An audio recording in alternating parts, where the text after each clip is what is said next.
உலகெங்கும் வாழும் ராஜ் தொலைக்காட்சி அன்பர்களே, என் நெஞ்சம் நிறைந்த நேயர்களே, உங்கள் அத்துணை பேருக்கும் உங்கள் ஆத்மார்த்த ஜோதிடர் பேராசிரியர் டாக்டர் நங்கநல்லூர் பஞ்சநாதனின் அன்பு வணக்கங்கள், வாழ்த்துக்கள். இன்னைக்கு நம்ம பார்க்க போவது ஆகஸ்ட் மாதம் 23ஆம் தேதி 2026ஆம் ஆண்டு பலன்கள் பார்க்க போகிறோம். தமிழ் வருடத்தில் இது பராபவ ஆண்டு ஆவணி மாதம் 6ஆம் நாள், ஞாயிற்றுக்கிழமை. சந்திர பகவான் இன்னைக்கு மூலம் நட்சத்திரத்தில் பயணம் பண்றார். இன்னைக்கு சர்வ ஏகாதசி. மேஷராசி என்பர்களே, விரதங்கள் பல வகை உண்டு. திதி அடிப்படையில் விரதங்கள் இருக்கு, விசேஷங்கள் இருக்கு, நட்சத்திரங்கள் அடிப்படையில் இருக்கு. அதையெல்லாம் கடைபிடிச்சோம்னா வாழ்க்கையிலுடைய பிரச்சனைகள் எல்லாம் தீரும். இன்னைக்கு சர்வ ஏகாதசி. இந்த ஏகாதசி விரதம்ங்கிறது ரொம்ப உயர்வான விரதமாக நம்முடைய பெரியவாளால் சொல்லப்பட்டிருக்கு. யார் ஒருவர் ஏகாதசி விரதத்தை தொடர்ச்சியாக கடைபிடிக்கிறாரோ அவருடைய பரம்பரைகள் ரொம்ப நல்லா இருக்கு. குடும்பத்தில் நிறைய பேருக்கு மனக்குழப்பங்கள் இருக்கு வச்சுக்கோங்க. இந்த ஏகாதசி விரதத்தை விடாமல் கடைபிடிக்கணும். ஒரு 11 ஏகாதசி விரதம் கடைபிடிச்சாலே மனக்குழப்பங்கள் தீரும். வயதான காலத்தில் மன சஞ்சலம் வரும். என் பிள்ளைகள் என்ன சரியாக கவனிச்சிக்கலையே, ஃபோன் கூட பேச மாட்டேங்கிறான் என் பிள்ளை, என்ன ஆச்சோ தெரியல, இப்படியெல்லாம் கவலைப்பட்டு பேசுகிறவா இருக்கா. அவள்லாம் சர்வ ஏகாதசி விரதம் இருக்கணும். இன்னைக்கு ஆவணி மூலம் வேற, ரொம்ப விசேஷம். இந்த மேஷராசிக்காரர்களுக்கு நல்ல வேலை வாய்ப்பு கிடைக்கக்கூடிய யோகம். கடந்த 2 நாளாக இருந்த மனசு கஷ்டங்கள் எல்லாம் விலகும். நல்ல நல்ல செய்திகள் இன்னைக்கு உங்களுக்கு வரும். தொழில் ரீதியாக நல்ல முன்னேற்றமும் உண்டு. ரிஷபராசி என்பர்கள், ரிஷபராசிக்காரர்களுக்கு இந்த நாளில் பயணங்களில் மட்டும் கொஞ்சம் கவனமாக இருக்கணும். புதிய பயணங்கள் செய்ய வேண்டாம். அதே நேரத்தில் இந்த நாள் வருமானம் வருமா, நல்ல வருமானம் வரும். முருகப்பெருமான மனசால பிரார்த்தனை பண்ணணும்.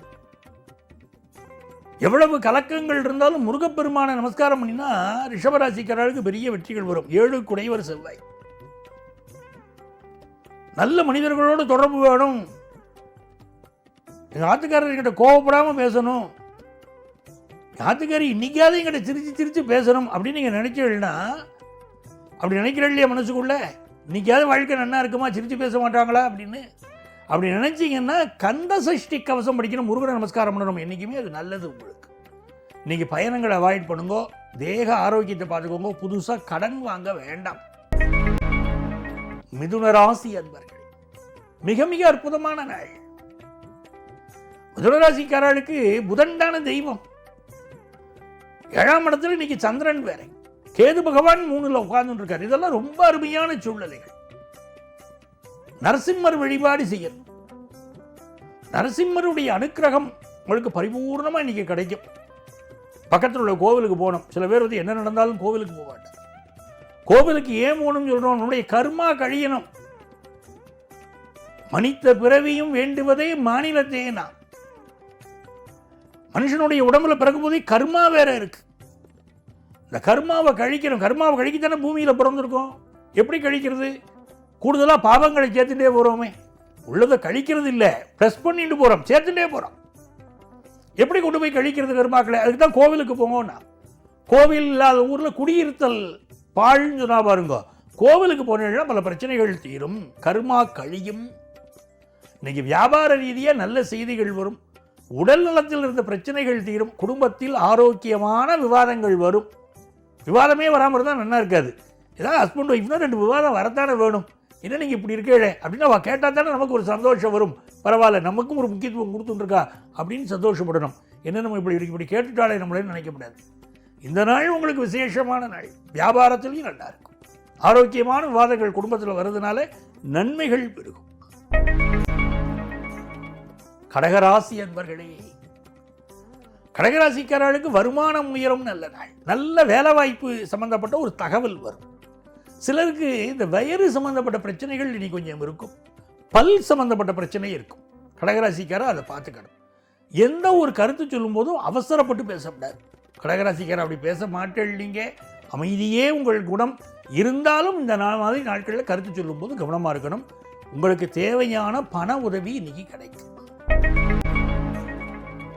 சிம்மராசி அன்பர்களே, பூர்வ புண்ணிய அனுக்கிரகம் நிறைந்த நாள். ராசியில் கேது பகவான், 5ஆம் இடத்துல சந்திரன். மனசுல ஏதோ ஒரு வியாகுலம், ஒரு கவலை இருக்கு. சில பேர் கோர்ட்டு கேஸ் வம்பு வழக்கு வந்துருமோலாம் இன்னைக்கு பயந்துட்டு இருப்பா. அப்போ என்ன பண்ணணும்? பிள்ளையாரை பிடிச்சுக்கணும். பாரதியார் சொன்னார் இல்லையா, கணபதி ராயன் அவன் இரு காலை பிடித்திடுவோம், குணம் உயர்ந்திடவே விடுதலை குடிமகிழ்ந்திடுவோம் அப்படின்னார். பிள்ளையாருடைய பாதங்களை பிடிச்சிக்கிறோம். பிள்ளையாரப்பா நீ தான்ப்பா என்னை காப்பாற்றணும் அப்படின்னு ஒரு தோப்புக்கரணம் ஓடணும். நான் தோத்துட்டேன்ப்பா, நீ ஜெயிச்சிட்டப்பான்னு பிள்ளையார்ட்ட சொல்லுங்க. உடனே ஓடி வந்து உதவுவார். சிம்மராசிக்காரர்களுக்கு புதிய வேலைக்கான முயற்சி இன்னைக்கு பண்ணலாம். நோய் நொடிகள் விலக மருத்துவ ஆலோசனை எடுத்துக்கிறவாளுக்கு இன்னைக்கு நல்ல விஷயங்கள், ஆரோக்கியம் கிடைக்கும். பிள்ளைகள் விஷயத்தில் சில மனத்தாங்கல் இருக்கும். பொறுமையாக நம்ம போக வேண்டிய நாள். கன்னிராசி அன்பர்களே, கன்னிராசிக்காரர்களுக்கு புதுசாக வீடு வாங்கணுங்கிற எண்ணம் சிலருக்கு இருக்கும். அம்மாவுடைய உடல் நலத்தில் கூடுதல் அக்கறை எடுத்துக்கணும். தனலாபம் பெருகும். இந்த நாள் வியாபார சம்பந்தமான முக்கியமான முடிவுகள் எடுக்க போகிற நாள். துலாம் ராசி அன்பர்களே, துலாம் ராசிக்காரர்களுக்கு நன்மைகள் அதிக அளவில் நடைபெறும் நல்ல நாளாக இந்த நாள் இருக்கு. துலாம் ராசிக்காரர்களுக்கு சுக்கிர பகவானுடைய அனுகூலம். 12ஆம் இடத்துல உட்காந்துட்டாரு சார் சுக்கிரன். எங்க சார் அனுகூலம் கூடாது. சுக்கிரனுடைய அனுகூலம் எப்படின்னா பேக் ஆஃபீஸில் இருக்கிறோம். சில பேர் கேட்குறா, ஜாதகத்தில் எங்கள் ராசிக்கு அதிபதி 6, 8, 12 அமர்ந்து விட்டாரே, கெடுதல் என்று எல்லாரும் சொல்கிறாளே, அப்படியெல்லாம் எல்லாத்துக்கும் கவலைப்படக்கூடாது. வாழ்க்கையில் கவலைப்பட்டு இருந்தால் கவலைப்பட்டுட்டே இருக்கணும். பயந்துட்டு இருந்தோம்னா பயந்துட்டே இருக்கணும். எனக்கு அது வென்றாலும் பயம், இது வென்றாலும் பயம் நான் பாருங்க அப்படி சொல்லிட்டு இருக்கணும். அப்படி இல்லாமல் அது எப்படி சொல்கிறதோ அந்த கிரகங்கள் அப்படி நடந்துக்க பழகணும். 12ஆம் இடத்துல கிரகம் இருக்குது வச்சுக்கோங்களேன். நம்ம என்ன பண்ணணும்? ஒன்று ஃபாரினில் வாழ்க்கையை பார்த்தோம்னா அமையும், அடுத்த ஸ்டேட்டில் வாழ்க்கைக்கு ட்ரை பண்ணால் அமையும். அதுவே ஒரு ஆஃபீஸில் ஒர்க் பண்ணுறோம், பேக் ஆஃபீஸில் ஒர்க் பண்ணால் பிரச்சனைகள் இருக்காது. இந்த நாள் பாருங்க, ஏதாவது ஒரு வெளியூர் பயணங்கள் சிலருக்கு அமையும். முக்கியமான முடிவுகள் எடுக்க பொருள், நிறைய நன்மைகள் வியாபார ரீதியாக இன்னைக்கு இருக்கு. விருச்சிக ராசி அன்பர்களே, மிக மிக நன்மைகள் தேடி வரும் ஒரு நல்ல நாள். தன வருமானம் பெருகும். விருச்சிக ராசிக்காரர்களுக்கு குடும்ப கௌரவம் பெருகும். ரொம்ப நாளாக வராத நிலுவை பணம் வந்து சேரும். மனசுக்கு மகிழ்ச்சியான சூழ்நிலைகள் உண்டு. அரசியல்வாதிகள், விஐபிஸ் இவாளோட ஒரு நெருக்கம் உண்டாகும். நிறைய நன்மைகள் உண்டாகும். சிலருக்கு பேக் பெயின் கொஞ்சம் இருக்கும். உடல் நலத்தில் அக்கறை எடுத்துக்கணும். தனுசு ராசி என்பர்கள், தனுசு ராசிக்காரா முக்கியமான ஒரு செய்திக்காக காத்துன்றீர்கள் இல்லையா? வருமா இந்த செய்தி அப்படின்னு காத்துன்றீர்கள். அந்த மெயில் வருமா, எல்லாம் உங்களுக்கு வரும். நல்ல செய்திகள் வரும். ராசியில் சந்திரனும் 7ல் 9ல் கேதும் உட்கார்ந்துட்டு இருக்கார். அப்போ என்ன அர்த்தம்? நாம் இந்த மாதிரி நாட்களில் படபடப்பாக பேசப்படாது. உடல் நலத்தை பார்த்துக்கணும். அப்பாவுடைய உடல் நலத்தில் அக்கறை எடுத்துக்கணும். தன வருமானம் இன்னைக்கு பெருகும். மகர ராசி என்பர்களே, மகர ராசிக்காரர்களுக்கு சந்திர பகவான் 12ஆம் இடத்துல இருக்கார். இந்த நாளில் வம்பு வழக்குகள் நம்ம கொஞ்சம் ஒதுங்கி இருக்கணும். வெளியூர் பயணங்கள் சிலருக்கு அவை. தனலாபம் பெருகும்.